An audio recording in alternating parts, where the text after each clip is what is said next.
Hi dear student, this is Naveed Khan, your mathematics teacher, and today we will discuss three-dimensional coordinate frame. Okay dear student, so let's have a look for some. So let's have a look. My dear student, here we have one example on page number 671. So now in this example, the coordinate of P and Q are given.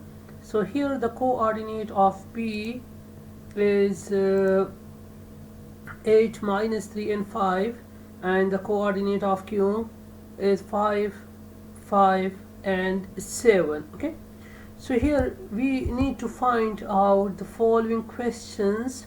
The first question is find the position vector, find an expression for the vector PQ, and then we need to find out the modulus of PQ.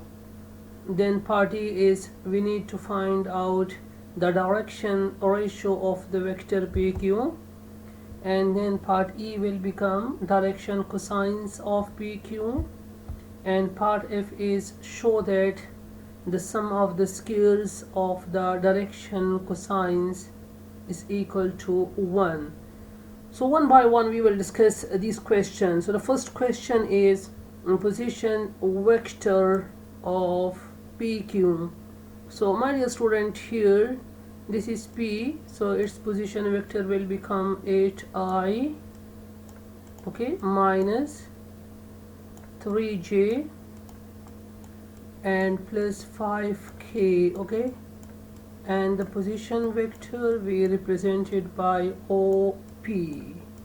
So now in the next slide we will discuss this thing. Okay, so here the first question is find the position vector.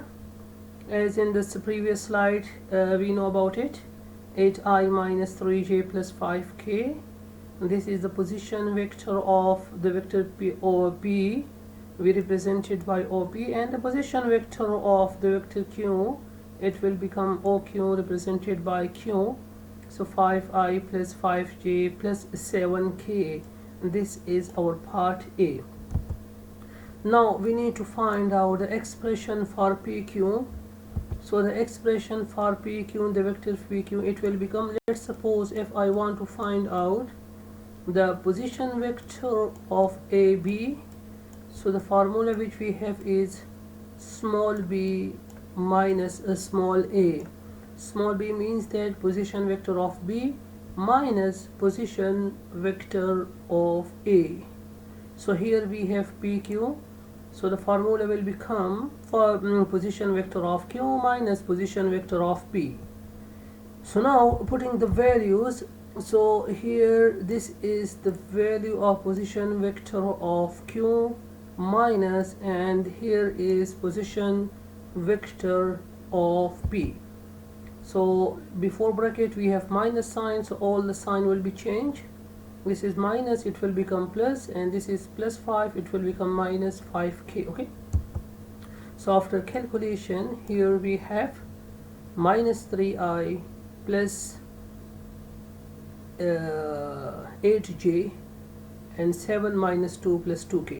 Okay, now part C is we need to find out the modulus of PQ. So modulus of PQ, the first one is minus 3, then 8, and then 2. So square root, we will take the square root. So minus 3 square plus 8 square plus 2 square. So the answer will become 77. Okay. Now the party is here. We need to find out the direction or ratios of the vector PQ. So here the first number x coordinate is minus 3, then 8, and then 2. So it will become minus 3 ratio 8 ratio 2. Now part E. Part E is we need to find out the direction cosines of PQ. So direction cosine, the first we cosine of alpha, we know about it. Cosine of alpha is represented by L, is equal to the first ratio minus 3 and then divided by modulus. So modulus of PQ, the modulus of PQ is equal to 77. Okay, So here will become cosine of beta is represented by m. So the second ratio 8 divided by 77. The third cosine of gamma is equal to n, and the third ratio divided by modulus of pq, which is 77. Okay. Now dear student, let's have a look for part F. So part F is show that the sum of the squares of the direction cosines equal to 1.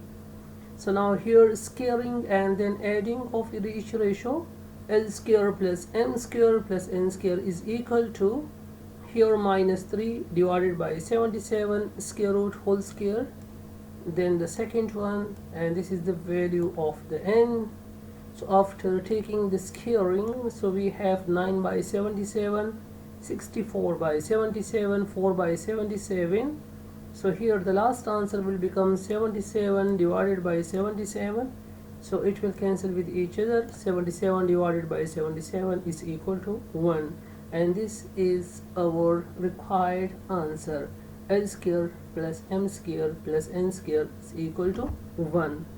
Okay, my dear student. So thank you very much and take care of yourself. Thank you.